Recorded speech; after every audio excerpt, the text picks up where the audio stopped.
They engineered a dragon that couldn't fight, couldn't hunt, couldn't win a single battle in the sky. And it was the most valuable creature in the Freehold. Because the weapon everyone obsesses over, the blade, was never the secret. The secret was what happened beneath the mountains before the blade even existed. And that required a dragon no one would ever write songs about. By the end of this video, you'll see why the forging of Valyrian steel wasn't metallurgy. It was a religious act, performed inside a volcanic temple, powered by a dragon bred to burn, and fed with something the maesters refused to name. In part 1, we proved that dragonfire and spells alone can't produce Valyrian steel. The missing ingredient was the forge, the volcanic mountain itself. Now we go inside.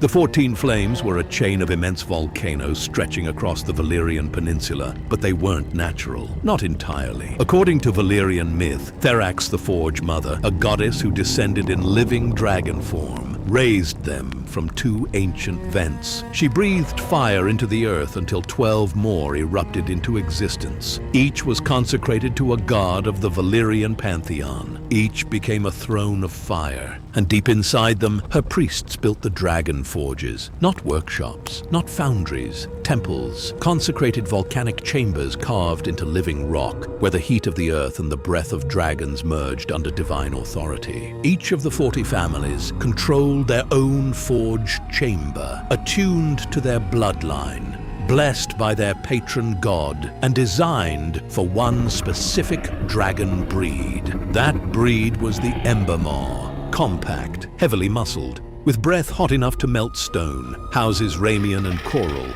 the industrial powerhouses of the Freehold's second city, Oros, bred embermars specifically for sustained industrial dragonfire. And these dragons carried a feature no war dragon possessed: a secondary flame sac behind the primary one, sitting at the base of their thick necks. This gave them something extraordinary: consistent, controlled fire at precise temperatures. An embermar could hold forge heat for hours without a single fluctuation.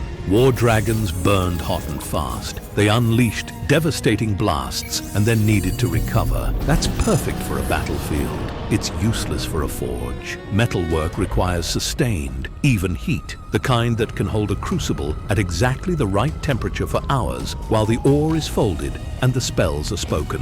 Embermars were built for that, bred for it across generations, the way the Moranar bred their colossi for siege warfare, and the Aeloris bred their sky shriekers for speed. The greatest embermar ever documented was Dragonfire, called Forge Heart, a 520-foot dragon ridden by Maesters Ramion, the Bellows Lord. Dragonfire spent his life inside the furnaces of Oros, not on battlefields.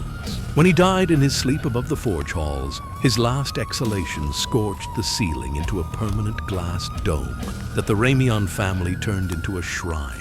A dragon so important to the Freehold that they worshipped the mark he left on the ceiling. Embermars would fly into the consecrated volcanic chambers and layer dragon flame on top of the geothermal heat already radiating from the earth. Volcano plus embermar created temperatures no open-air forge could ever reach. The volcanic glass lining those chambers, obsidian, what the Valyrians called frozen fire, acted as a natural crucible, containing and reflecting that heat back into the metal. But the process wasn't one dragon, one smith, one sword. The largest forge chambers could hold 3 embermars working in tandem, breathing in rotation to maintain unbroken heat for an entire day cycle. The ore was folded in that supernatural furnace, not hundreds of times, thousands. Each fold driven deeper by heat that would vaporize a normal forge. Some accounts suggest a single blade took weeks of continuous firing to complete. The embermars working in shifts, the mages chanting without rest, the volcano providing the baseline heat that never faltered. Dragon mages chanted in High Valyrian while the embermar breathed and the volcano pulsed beneath them. The words bound the fire into the metal, locked it there, made the steel remember the heat even after it cooled. And then came the blood.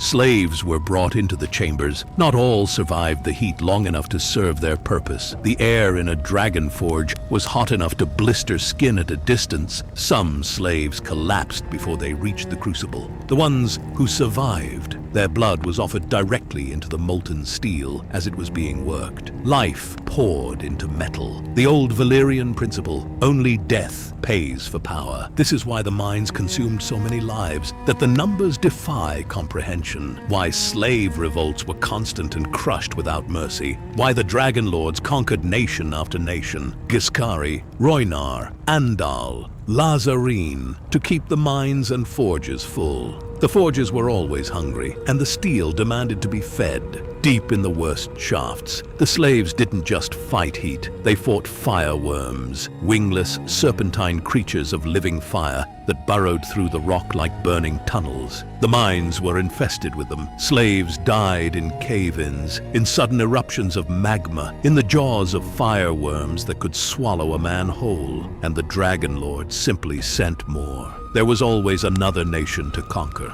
always another population to chain. But the blood wasn't random. Each family consecrated their forge to a specific god. Morainer blades were blessed by oaths to Valyrian, the god of oathfire and binding contracts. Baelaris blades were sealed under the aegis of Meraxes, goddess of salt and stars, protector of sea lanes. Ramion blades carried the mark of Tharax herself, the Forge-Mother who raised the mountains they worked inside. Each god's blessing gave the steel different properties, different resonances, different loyalties. A blade, blessed by Valyrian, carried the weight of oaths. It was said to cut deeper when wielded in defense of a sworn vow. A blade, sealed under Meraxes, burned cold to the touch in moonlight, a reminder that the sea goddess watched even when the sun was down.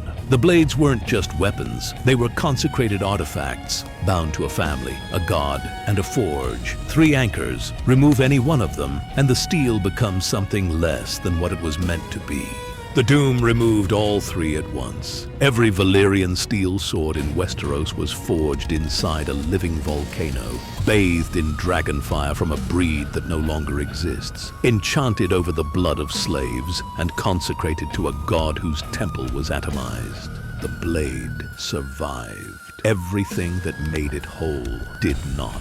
What Ned Stark carried to the executioner's block, what Jon Snow swings against the dead, what Brienne of Tarth named Oathkeeper, those aren't complete weapons, they're fragments, orphaned steel cut off from the divine machinery that gave them their full power. And if you think those blades lost nothing when the forges died, if you think they're just as powerful as the day they were forged, then you haven't heard what those weapons could actually do when the enchantments were alive. That's the next video, and it's the one that will ruin swords for you forever. I'm your maester at the Black Dread. This is part 2 of the Before Valyrian Steel series. Subscribe. Part 3 is where the steel starts screaming.